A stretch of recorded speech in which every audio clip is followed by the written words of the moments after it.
먼저 하나님의 말씀 마가복음 9장 22절로 23절, 29절에 있는 말씀 제가 읽도록 하겠습니다. 마가복음 9장 22절, 귀신이 그를 죽이려고 불과 물에 자주 던졌나이다. 그러나 무엇을 하실 수 있거든 우리를 불쌍히 여기사 도와주옵소서. 예수께서 이르시되 할 수 있거든이 무슨 말이냐? 믿는 자에게는 능히 하지 못할 일이 없느니라 하시니, 이르시되 기도 외에 다른 곳으로는 이런 종류가 나아갈 수 없느니라 하시니라. 아멘. 아멘. 여러분, 2024년도도 벌써 11월이 되었습니다. 시간이 너무나 빨리 가는 것 같습니다. 달력이 2장밖에 남지 않았습니다. 계절이 이렇게 빨리 지나가는데 곧 뭐가 내릴까요? 눈이 내릴 것 같습니다. 그래서 얼마 전에 사택도 공사를 하게 되었는데 창문 틀이 너무 오래돼서 이렇게 공사를 하게 되었습니다. 집안이 거의 뭐 공사 현장이었고 큰 창문 틀에 빈 공간이 너무 많아가지고 바람이 너무 많이 들어왔고 그것을 꼼꼼하게 잘 마무리하고 창틀을 먼저 달고 이렇게 아주 산뜻하게 변했습니다. 지지난주에 이렇게 마무리를 해서 다 했고 어제는 준이 방에 이 방화문 쪽에 너무 추워가지고 봤더니 그것도 교체하면서 봤더니 속 안이 다 비어 있었습니다. 그래서 산뜻하게 파란색 계열로 해서 산뜻하게 이렇게 다 바꿨습니다. 시간이 너무 빨리 지나가는 것 같습니다. 너무 다사다난했던 올 한 해 동안은 너무 더워가지고 지금껏 낮은 24도, 23도까지 올라가고 있는 기상 이변이 우리 가운데 있음에도 불구하고 우리는 그걸 잘 못 느끼는 것 같습니다. 이럴수록 우리는 어디로 가야 할까요? 무엇을 봐야 할까요? 우리는 예수님께로 가야 하며 말씀으로 되돌아가야 하며 기도로 되돌아가야 하는 것입니다. 연일 이어지는 많은 뉴스 속에서 전쟁과 난리 속에서 세상은 너무나 흉악하고 너무나 빠르게 변하고 너무나 급격하게 변하고 있습니다. 곧 10년 후면 AI가 다 우리의 생애 가운데 생활 속에서 뭐든지 다 AI로 다 통할 것이다 라고 하는 것이 전문가들의 이야기입니다. 그런 와중에서도 이런 격변과 변혁 속에서도 인간은 언제나 무엇을 쫓아 행하냐면 욕망을 쫓아 행합니다. 돈을 쫓아서 명예를 쫓아서 자리를 쫓아서 그 어리석은 사람들의 면모는 예수님 당시나 지금이나 변하지 않는 것입니다. 예수님께서 이 땅에 오셔서 말씀과 그리고 기도의 생애를 하시면서 세 가지 중요한 사역을 하셨는데 그것은 바로 설교 말씀의 사역, 그리고 가르치시는 사역, 그리고 그림처럼 시위의 사역 하시는 그 사역을 중점적으로 하셨습니다. 근데 예수님께서도 이제 공생애를 마감해야 될 시간이 절대절명의 시간이 왔습니다. 뭔가 십자가로 가려면 무엇이 필요했냐면 크신 확신과 뭔가 충전되어야지만 했습니다. 그래서 어디에 가셨냐면 산에 오르셔서 기도하셨습니다. 그것이 바로 변화산의 경험입니다. 변화산의 경험을 통해서 하나님께서 하시고자 하시는 뜻이 다시 무엇인지를 재확신하고 마음의 충전을 받으셔야 했습니다. 그래서 하늘에서 그 응답으로 누가 내려왔어요? 모세와 엘리야가 내려왔습니다. 그 절대정명의 위기의 순간 다시 하늘을 향해 인간의 구원의 사역을 위해서 예수님 다시 무릎 꿇으신 것입니다. 여러분의 시간 속에서 여러분은 그 시간들을 어떻게 보내고 계십니까? 여기 좋은 글이라고 하는 소책자에 있는 책에 글귀가 좋아서 이렇게 적어보았습니다. 가장 낭비하는 시간은 방황하는 시간이고, 가장 자유로운 시간은 규칙적인 시간이고, 가장 통쾌한 시간은 승리하는 시간이고, 가장 지루한 시간은 기다리는 시간이고, 가장 서운한 시간은 이별하는 시간이고, 가장 가치 있는 시간은 최선을 다한 시간이고, 가장 현명한 시간은 위기를 슬기롭게 극복한 시간이고, 가장 뿌듯한 시간은 성공한 시간이고, 가장 달콤한 시간은 일한 뒤 휴식 시간이고, 가장 즐거운 시간은 노래를 부르는 시간이며, 가장 아름다운 시간은 사랑하는 시간이다 라고 하는 글귀입니다. 여기에 저는 한 가지 더 붙인다고 한다면, 가장 행복한 시간은 사랑하는 사람과 하나님께 예배하는 시간이다 라고 이야기해보고 싶고 적어보고 싶습니다. 여러분 동의하십니까? 예수님의 사역이 본격적으로 시작돼서 많은 사람들이 몰려들었습니다. 그럼에도 불구하고 예수님을 전적으로 따르며 십자가 상에서도 변함없이 흔들리지 않을 사람, 그 사람들은 누구일까? 예수님께서 제자 3명을 데리고 변화산을 향해 하셨습니다. 베드로와 야고보와 요한을 산으로 데려가셔서 제자들과 좀 떨어진 곳에서 심하게 울부짖었습니다. 눈물로써 탄원하셨습니다. 인류의 구원을 위해 이제 시험을 받으셔야 하는데, 하나의 제자들이 되어서 하나같이 예수님을 보필하면서 십자가의 사역에 동참해야 될 텐데, 여전히 제자들은 변함이 없는 것입니다. 서로의 욕심과 서로의 이기심을 위해 다투고 있습니다. 예수님 자신이 전능하신 하나님을 온전히 붙들어야지만 했습니다. 미래를 위해 내다보시고 이제 제자들이 흩어질 것을 아셨어요. 흑암의 세력이 이제 곧 엄습해 올 것입니다. 왜냐하면 십자가로 가는 그 길에 이제 서 계셨기 때문에 그렇습니다. 제자들이 믿음이 약해지지 않도록 간절히 기도하셨습니다. 오래도록 기도하셔서 새벽에 이 축축한 기운이 다 이슬 맺혀져야 할 모든 습기들이 예수님의 어깨에 드리워져 있습니다. 밤이 어둡고 짙어진 이 어둠과 싸우시면서도, 그리고 습기와도 이슬과도 싸우시면서도 계속해서 기도하셨습니다. 이윽고 예수님의 기도가 상달되었습니다. 예수님께서 겸손하게 바위 바닥에 엎드려 있는 동안 하늘이 열리면서 하늘의 성문에 황금문이 활짝 열리면서 놀라운 광채가 그 산에 쏟아져 내렸습니다. 그리고 엘리야와 모세가 위로해 주는 것입니다. 하나님의 위로와 보증이 예수님의 마음을 가득 채웠습니다. 예수님의 얼굴에 환한 미소와 몸에 드려진 그 아까 안식일학교 시간에 설명드렸듯이 이 불꽃이, 환한 불꽃이 이르는 것처럼 빛이 나기 시작했습니다. 온 밤을 세우신 예수님, 그리고 해가 저쪽 무렵에서 조금 비치기 시작합니다. 제자들은 뭘 하고 있어요? 잠을 자고 있었습니다. 그러나 환한 빛으로 오는 예수님, 하늘의 빛과 접촉하신 그 예수님이 하나님 나라의 모습으로 제자들에게 나아오는 것입니다. 그러나 저기 멀리서 예수님을 찾아온 백성들이 있었기에 제자들은 다시 세상으로 돌아갑니다.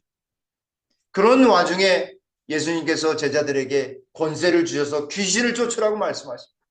그 권세로 말미암아 여러 곳에서 다니면서 귀신을 쫓고 치유도 베풀고 했습니다. 근데 유독 어느 한 아이 집에 아이를 귀신 쫓으려고 그 아버지가 제자들을 불러서 귀신을 쫓아달라고 요청했습니다.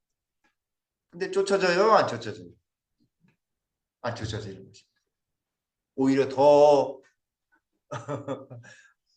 제자들을 아주 낭망하게 하고 제자들을 비웃는 것입니다. 그것을 본 서기관들과 유대 지도자들은 그러면 그렇지. 이거는 속임수야, 속임수야. 그러면서 이 유대 위정자들은 예수님을 어떻게 하면 죽일 수 있을까 모반을 꾸미고 있었습니다. 겉으로는 아닌 척, 거룩한 척 하지만 속으로는 누구를 죽이려고 하고 있어요? 예수님을 죽이려고 하는 것입니다. 위선과 가식과 정쟁의 속. 그러나 하나같이 서로 다투지만 하나같이 예수님을 죽이려고 하는 것입니다. 바리새인과 서기관 서로 맞지가 않습니다. 바리새인과 사두개인 맞지가 않아요. 그러나 누구를 죽이기 위해서는 다 뭉쳤어요? 예수님을 죽이기 위해서는 얼굴을 다 가리면서 그 속에 담겨져 있는 살인에 대한 욕망을 감추고선 위선자의 몸으로 서 있는 것입니다. 더군다나 예수님의 제자들이 귀신을 쫓지 못하고 있는 상황에 처해 있었습니다. 그리고 예수님이 저기 멀리서 또벅또벅 오시는 것입니다. 그러자 모든 사람들이 예수님의 모습을 보고 막 맞으러 가는 것입니다. 존경과 기쁨의 마음을 가지고. 그러나 저쪽 뒤에서 서기관들과 유대 지도자들은 예수를 어떻게 하면 함정에 빠뜨려서 죽일까 하고 있는 것입니다. 여러분, 우리의 세상은요, 언제나 진실되지 못합니다. 어떻게 하면 우리의 것을 빼앗을까? 어떻게 하면 믿음 안에서 넘어지게 해서 믿음 안에서 떨어지게 할까라고 하는 것이 사단의 생각입니다. 어떻게 하면 낭망하게 할까라고 하는 것이 사단의 생각입니다. 사실 이 서기관의 모습, 유대 지도자들의 모습은 누구의 모습이에요? 우리 자신의 모습인지 모르겠습니다. 얼굴은 환하게 웃는 듯 보이지만 그 속에 담겨져 있는 가식과 정쟁과 위선의 모습. 오늘 우리가 그것을 다 벗어버려야 하는 것입니다. 예수님을 참으로 맞이해야 기쁨으로 맞이하고 예수님을 메시아로 나의 구주로 나의 주인으로 모신다고 한다면 얼마나 놀라운 일이 생기는 줄 아십니까? 말로만이 아닌 겉모습만이 아닌 진심으로 마음을 담는 것. 언제나 세상은요, 우리의 참 모습인 것처럼, 자기의 참 모습인 것처럼 보이지만 사실은 그렇지 않다라고 하는 사실이에요. 오늘 서기관의 모습이 얼마나 가증스럽고 위선적이며 가식적인 모습. 그럼에도 불구하고 우리는 희망을 가져야 하는 것입니다. 위선자들 앞에서도 항상 진심 어린 마음으로 그들을 불쌍히 여길 수 있는 마음. 사실 세상은요, 언제나 여기에 첫 번째 제목처럼 위선과 가식과 정쟁의 속을 그것으로 똘똘 뭉쳐져 있는 것입니다. 겉으로는 사랑으로, 겉으로는 믿음을 나타내며, 겉으로는 하나님의 말씀을 사모하는 것처럼 보이지만 사실은 우리 속에는 무엇으로 가득해요? 마치 이 아이가 귀신 들려서 아버지 앞에 그 아이의 모습으로 서 있는 것처럼, 누워 있는 것처럼 그렇게 우리가 살아가고 있는지는 모릅니다. 예수님께서 이제 산기슭에서 내려오셔서 한 아이 앞에 서십니다. 그 아버지는 자기의 아이가 벙어리 귀신이 들렸다고 이야기하고 있습니다. 무슨 일을 해도 다 내어쫓지 못하고 있었고, 하다못해 예수님의 제자들도 복음을 전한다라고 해서 그 권세로 쫓을 줄 알았는데 쫓을 수 있어요, 없어요? 쫓지 못한 거죠. 왜 쫓지 못했냐면 그 전까지는 잘 쫓았습니다. 쫓다 보니까 마음이 어때요? 우쭐해지면서 예수님을 놓치게 되었습니다. 예수님의 능력을 따라서 행한 것이지 그들의 능력이 아니었음을 그들은 잊어버리고 자신의 능력이 탁월한 양 생각했습니다. 여기에 귀신도요, 예수님의 말씀은요, 얼마나 잘 따르는지 몰라요. 예수님인지 너무나 잘 알아요. 귀신만큼 너무나 잘 아는 거예요. 예수님 너무 잘 알아요. 저희 어머님이 신앙 안에 있지 않은데 어떻게 했다고 했습니까? 몇 년 전에 제가 젊었을 때, 지금도 젊지만 30세 때, 그 30대 때 저희 어머님이 얘가 이제 목회를 한다고 하니까 걱정이 되셨는지 점을 보러 가셨어요. 얘는 자녀들이 어떻게 될지, 그러니까 큰아들은 잘 될 것 같고, 예수쟁이가 있네. 걱정하지 마. 예수 믿는 사람 걱정하지 말래. 귀신들이 너무 잘 알아요. 너무 잘 알아요. 사랑이 너무 잘하는 것입니다. 예수님의 제자라고 한다면 예수님의 능력으로 귀신을 내어 쫓아야 하는데 쫓이지 못하는 것입니다. 우쭐대었고 예수님을 잃어버리고 말았습니다. 그러니까 사람들이 어떻게 해요? 군중들이 무시하는 거예요. 내가 그럴 줄 알았다. 너희들은 사기꾼이고 너희 선생마저도 뭐라고요? 사기꾼이다. 다 눈속임이었어. 사실 세상은요, 보여지는 것 그리고 나타내지는 것 외에는 믿지 않습니다. 여기 백성들은 어느덧 서기관들의 편을 드는 기세였고 경멸과 조롱의 감정이 군중들 가운데 팽배했다라고 하는 것입니다. 신앙하는데요, 세상 사람들이 신앙하는 사람들이요, 요즘은요, 여기에 있는 말씀처럼 경멸과 조롱의 시각으로 바라봅니다. 야, 예수 믿으면 좋은 일이 있더냐? 예수 믿으면 뭐 달라지더냐? 이렇게 이야기합니다. 왜 그런 조소와 경멸이 판치는 것인가? 왜냐하면 예수를 믿는 사람들 안에 누가 없어요? 예수 그리스도가 없기 때문에 그렇습니다. 예수님이 계시지 않는데 예수님의 능력이 펼쳐질 수 있습니까? 없습니까? 없어요. 하나님 말씀 보지 않으면서 우리의 마음이 흔들리지 않기를 바란다고 한다면 그건 어불성설입니다. 기도하지 않으면서 우리의 신앙이 더 깊어지기를 원한다고 한다면 그건 어불성설입니다. 우리의 마음이 막 흔들립니다.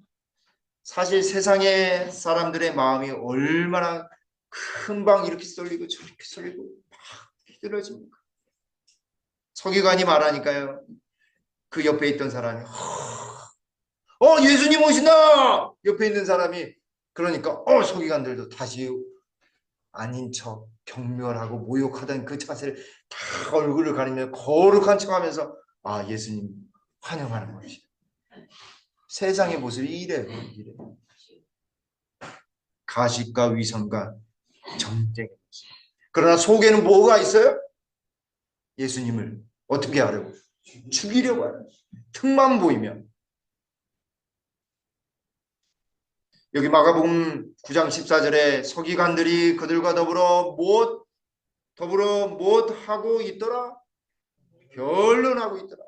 어떻게 하면 논리적으로 막 이렇게 해가지고 제자들을 확 넘어뜨려 가지고 예수님을 없이 하려. 근데 예수님이 탁 오는데 그 뒤에 누가 따라요? 많은 사람들이 따르니까 어때? 예수님을 잡을 수 있어요, 없어요? 예수님한테 모욕할 수 있어요, 없어요? 없는 것입니다. 예수님을 따르는 수많은 사람들을 보고 여기 15절에 온 무리가 곧 예수를 보고 매우 놀라며 달려와 문안하거늘. 지금 예수님 어디에서 경험하셨어요? 변화산의 경험. 놀라운 변화산. 얼굴에 빛이 비치는 거예요. 낡은 옷을 입으셨지만 옷에서도 환한 빛이 비춰지는 것처럼 느껴요. 후광이 비춰집니다. 영적으로요, 여러분, 영적으로 충만해지면 얼굴에 광채가 납니다.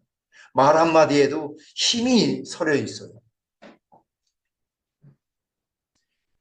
사실 변론을 통해서 자신의 의도, 예수님을 쓰러뜨리고 제자들을 쓰러뜨리려고 하는 세상의 모습, 그것이 바로 서기관의 모습입니다. 그것이 바로 어쩌면 우리의 모습일 수도 있어요. 교회 안에서 누구를 손가락질하고 비난하고 하는 것, 누구는 어떻더라 이웃을 이야기하는 것, 그런 사람이 바로 서기관의 모습인 것입니다. 우리의 생활 속에서 실로 서기관들의 모습이 보여지면 안 되겠습니다. 세상은 언제나 겉을 치장하는 것을 좋아합니다. 잘생긴 사람 얼마나, 차은우라고 하는 요즘 핫한 배우, 남자 배우가 있는데 조각 같은 미남이래요. 외국인들도 아주 막 늘씬하고 키 크고 눈도 어때요? 크고 커야 돼요. 눈도 커야 돼요. 그래서 여기 이런 말이 있어. 공부 잘하고 못생기면 참아도, 공부 못하도 예쁘면 참을 수 있다라고 하는 말이 있다고 합니다. 근데 공부만 잘해도 요즘은 다 참아준다고 합니다. 근데 하나님은요, 어디를 보셔요? 중심을 보시나요? 어우, 얼마나 다행인지 모릅니다. 눈 끈 사람만 보시면요, 저는 불합격이에요. 하나님은요, 중심을 보십니다. 중심. 우리의 마음의 중심을 보십니다. 외모로 판단하지 않으시는 하나님. 차별이 없으신 하나님. 사람을 차별하는 것이 무엇이라고요? 죄예요. 사람 차별하면 안 돼요. 사람 차별하는 건 죄인 것입니다. 베드로전서 1장 17절에 외모로 보지 않고 각 사람의 무엇으로 심판하시는 분이세요? 우리 하나님은요? 행위대로요. 이 행위란 말은 마음과 행동이 일치되었을 때의 말입니다. 에르곤이라고 하는 말. 여러분, 하나님이 그런 하나님에게 우리가 하나님 중심을 보신 그 하나님이시기에 믿는 자에게는 능치 못한 일이 없는 것입니다. 여기 이러한 상황 속에서, 절박한 상황 속에서 귀신을 내어쫓지 못하고 모멸과 경멸의 그 순간, 예수님이 오셨을 때에 서기관들은 변론하고 있었습니다.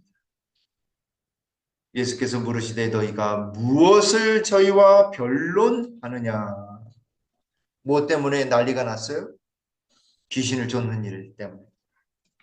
근데 사실은 귀신 쫓는 일이 주된 것처럼 보이지만 그 속에 담겨져 있는 핵심적인 사건은 무슨 사건이에요? 뭐에 관련된 사건이에요? 믿음에 관련된 사건이란 사실입니다. 귀신이 중요한 게 아니에요. 귀신 내어 쫓는 게 중요한 것이 아니에요. 사실은 우리 마음속에 예수님을 믿는 그 믿음이 있느냐, 예수님이 살아 숨쉬느냐라고 하는 것이 더 주된 내용이었습니다. 예수님께 대한 강한 믿음, 예수님을 온전히 받아들인 그 믿음만이 악령을 쫓을 수 있었습니다. 귀신을 내어 쫓을 수 있었습니다. 그러나 이 아이를, 이에 있는 귀신을 내어 쫓을 수 없었던 제자들의 마음 속에는 우쭐된 마음이 있었습니다. 예수님이 순간적으로 보이지 않았습니다. 그때 사단이 얼마나 좋아했을까요? 근데 그 찰나 위기의 순간 예수님이 오시는 것입니다. 근데 예수님이요, 막 화내지 않으시고요, 얼마나 여유 있으신지 몰라요. 위기의 순간, 절대절명의 순간, 진정한 승리라는요, 여유 있는 사람이 이겨요. 힘 있고 말빨 세고 막 강하게 하는 사람이 이기는 것이 아니라 여유 있는 사람이 이기는 것입니다. 군중들은 급격하게 마음이 변해서 이제 서기관들이 막 요동쳤던 그 마음에서 예수님을 바라보니까 어때?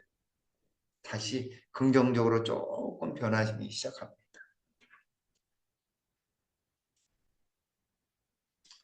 선생님, 선생님, 아, 선생님의 제자들이 이 아이 귀신 들린 아이의 이 귀신을 내어쫓지 못하더라고요. 선생님, 어떻게 하면 좋을까요? 예수님께 제자들도 물었습니다. 그리고 이것을 트집 잡으려고 하는 서기관들과 군중의 눈들이 수많은 사람들이 있었습니다. 예수님이 그걸 다 판단하시고 아셨습니다. 그래서 아주 여유 있게 각 사람들의 마음을 잘 보시고, 어떤 마음이에요? 예수라고 그게 가능하겠어? 귀신 그게 쫓을 수 있겠어? 라고 하는 시각이 그들의 마음속에 가득 있습니다. 예수님 뭐라고 말씀하셨냐면 여기 노란 것입니다. 믿음이 없는 세대여, 내가 얼마나 너희와 함께 있으며 얼마나 너희를 참으리요 라고 했습니다. 신앙은요, 참는 것으로부터 시작합니다. 예수님이 오셔야지만 돼요. 오실 때까지 참아야 해요. 우리의 마음이 예수님과 더불어서 함께 할 때만 귀신을 내어 쫓을 수 있는 것입니다. 그리고 예수님께서 아이를 데려오라 말씀하셨어요. 그리고 귀신에게 이야기하면 생명의 왕이 흑암의 권세의 임금에게 이야기하는 것입니다. 거기에서 나와라. 거기에서 나오고 다시는 이 아이에게 들어가지 말아라 라고 명령하십니다. 보통 사람들 같은 말을 따를 수 있어요? 없어요? 권세가 없습니다. 불가능한 일이에요. 예수님은 포로된 자에게 자유를, 눈먼 자에게 보게 하고 눌린 자에게 자유케 하신다라고 하는 이사야 61장의 메시아의 사명을 온전히 행하셨습니다. 눈에 보이지 않는 수많은 빛의 천사들이 지금도 악한 천사들과 함께 싸우고 있습니다. 누구를 위해서 싸우고 있을까요? 우리를 위해 싸우고 있습니다. 사랑하는 성도 여러분, 이 아이의 아버지처럼 오늘 우리도 이렇게 질문하고 있지는 않은가요? 무엇을 하실 수 있거든 우리를 불쌍히 여기사 도와주소서. 간절히 구하긴 하는데 뭐가 빠졌어요? 믿음이 빠진 것입니다. 믿음의 반대인 의심이 그 속에 가득 넘쳐났습니다. 지금도 그 아버지는 하실 수 있거든 하면서 그리스도의 능력을 무엇하였다라고요? 의심하였다. 사랑하는 성도들, 의심하지 마십시오. 우리 예수님은 무엇이든지 하실 수 있습니다. 우리 예수님은 창조주 하나님이십니다. 예수님 이렇게 말씀하십니다. 할 수 있거든이 무슨 말이냐? 믿는 자에게는 능치 못할 일이 없느니라. 없느니라. 아멘. 내가 믿나이다. 나의 믿음 없는 것을 도와주소서. 사랑하는 성도 여러분, 우리의 믿음을, 작은 믿음 그냥 가지고 와서 예수님께 나아가게 되길, 나아간 것처럼 우리도 예수님께 나아가게 되길 간절히 바랍니다. 다른 사람들은 막 몸부림치는 이 아이에게 몸부림치다가 딱 멈췄어요. 아, 군중들이 뒤에서 죽었어요, 살았어요. 예수님이 그의 손을 붙잡고 딱 이렇게 세웠어요. 온전한 회복. 그리고 아버지에게 그 손을 인계해 줍니다. 아버지와 아들이 구원을 받는 것입니다. 호산나. 우리 예수님은 구원의 구주일세. 노래를 불렀으리라 생각이 듭니다. 예수께서 무리가 달려와 모이는 것을 보시고 그 더러운 귀신을 꾸짖어 이르시되 말 못하고 못 듣는 귀신아, 내가 내게 명하노니 이 아이에게서 나오고 다시 들어가지 말라 하시네. 왜 예수님이 이런 명령을 하실 수 있을까요? 왜 이렇게 명령하면 들어가지 못하는 것일까? 예수님은 하나님의 아들이시기 때문에 그렇습니다.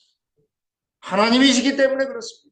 오늘 우리가 예수님을 믿는다라고 하는 것은 예수님의 능력이 우리의 삶에 들어오는 것, 예수님의 손을 붙잡을 때 그분의 능력이 들어오게 됨을 꼭 믿게 되기를 간절히 바랍니다. 그것이 바로 영적으로 믿는, 이 영적으로 이렇게 손을 딱 잡는 것이 무슨 역할이냐면 그것은 믿음입니다. 믿음. 예수님을 딱 붙잡는 것, 영적으로 붙잡는 것이 바로 믿음인 것입니다. 예수님이 그 아이의 손을 딱 붙잡아 주셨어요.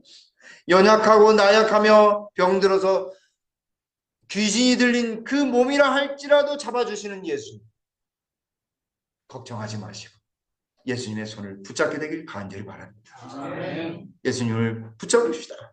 예수님을 굳게 붙잡읍시다. 일어나게 하시는 그 예수님의 손을 붙잡읍시다. 오늘도 우리의 손을 붙잡기를 원하시는 예수님의 손을 뿌리치지 마시고 꼭 붙잡게 되길 간절히 바랍니다. 그리고 예수님 이렇게 결론을 맺으십니다. 집에 들어가심에 제자들이 조용히 붙잡으되 우리는 어찌하여 능히 귀신을 쫓아내지 못하였나이까. 이르시되 기도 외에 다른 것으로는 이런 종류가 날 수 없느니라 하시니라. 사단을 쫓을 수 있는 유일한 방법이 무엇이라고요? 기도입니다. 할 수 있거든이 무엇이냐? 믿는 자에게는 능치 못할 일이 없다라고 말씀하셨습니다. 믿음을 나타내야 하는 것입니다. 믿음을 나타내려면 예수님을 붙잡아야 하는 것입니다. 붙잡으려면 기도해야 하는 것입니다. 기도하지 않으면, 여러분, 기도하지 않으면 믿음이 생겨나지 않습니다. 기도하지 않으면 우리의 믿음은 금방 시들게 되고 마는 것입니다. 풍요로운 물질 속에 정신은 부족하고 나약하고 연약해집니다. 허무함 속에 살아갑니다. 믿음이 부족한 우리에게, 그리스도인들에게 첫 번째 처방, 첫 번째는 궁결하신 구주의 자비에 전적으로 자신을 내어 맡기는 것입니다. 갓난아이가 부모님께 모든 것을 내어 맡기도록 다 내어 맡겨야 하는 것입니다. 수치를 다 드러낼지라도 다 내어 맡기는 것입니다. 두 번째는 자기를 보지 말고 그리스도를 쳐다봐야 하는 것입니다. 세 번째는 그리스도께서 오늘날에도 역시 능력 있는 구세주, 그분은 능력을 가지신 분이시다. 창조주 하나님이시다라고 하는 사실을 굳게 믿어야 하는 것입니다. 네 번째, 그분의 다시 오실 약속을 굳게 잡으십시오. 다섯 번째, 부르짖고 기도하라. 또 기도하는 것입니다. 여섯 번째는 믿음은 하나님의 말씀으로부터 온다는 사실입니다. 여러분, 우리의 시기심, 이기심을 다 물리칠 수 있는 두 가지 방법이 있는데 무엇이냐면 말씀과 기도. 우리에게 주신 도구. 우리가 왜 이렇게 이기적이고 왜 이렇게 시기심이 많은가? 말씀과 기도가 없었기 때문에 그렇습니다. 이제 말씀을 이제 마무리해야 되겠습니다. 만일 병자들로 하여금 믿음의 눈으로 강력한 치료자 예수님을 바라보게 할 수만 있다면 우리는 놀라운 결과를 목격할 것이다. 그것은 육체와 심령에 무엇을 가져다 줄 것이다요? 생명을 가져다 줄 것이다. 우리의 마음에 생명력이 없으십니까? 예수님을 바라보게 되길 간절히 바랍니다. 우리의 육체가 건강이 안 좋으시다면 다시 예수님을 바라보고 예수님께서 주신 건강 기별로 다시 돌아가게 되길 간절히 바랍니다. 겨자씨만한 믿음, 겨자씨가 이만해요. 손바닥에 아주 후 불면 날아가는 그 믿음이 있을지라도 산이 여기에서 이쪽으로 옮기라면 옮겨간다라고 하셨습니다. 얼마나 우리의 믿음이 적습니까? 그러나 그 적은 믿음으로 무엇을 띄워요? 생명력, 생명을 띄우시는 하나님의 놀라운 기적을 우리는 보게 되는 것입니다. 여러분, 기도가 없는 삶은 가짜 삶이에요. 기도가 없는 삶은 거짓 삶입니다. 기도가 없는 삶은 허무한 죽음으로 끝맺는 삶이에요. 기도는 하나님과의 대화하는 것이요, 생명이신 하나님의 생명을 나누어 받는 것입니다. 기도는 하나님이 주신 그리스도인의 힘입니다. 기도하면 능력이 생깁니다. 기도하면 구겨진 마음이 펴지며, 기도하면 다친 마음이 열리게 되는 것입니다. 6살 된 꼬마 아이가 잠들기 전에 침대 밑에 신발 한 짝을 매일매일 던지는 거예요. 하루 또 던지고 아침에 일어나서 또 꺼내고 또 엄마가 보니까 또 그래서 한 일주일 동안 계속 그러길래 왜 그러니? 라고 엄마가 물어봤습니다. 그 아이가 엄마에게 이렇게 했어요. 교회 선생님이 침대 밑에다가 슬리퍼를 던져놓고 자면 그걸 꺼내기 위해서 무릎을 꿇게 돼서 기도할 수 있다라고 이야기해 줬다고 합니다. 구겨진 나의 마음을 되돌릴 수 있고 구겨진 인생이 활짝 펴지게 될 수 있는 유일한 비결은 기도밖에 없는 것입니다. 사랑하는 성도 여러분, 우리 예수님처럼 기도 외에는 다른 것이 없다는 사실 꼭 기억하시고 무한한 희망 속에 살아가는 저와 여러분들 되시길 간절히 바라면서 말씀을 줄이겠습니다.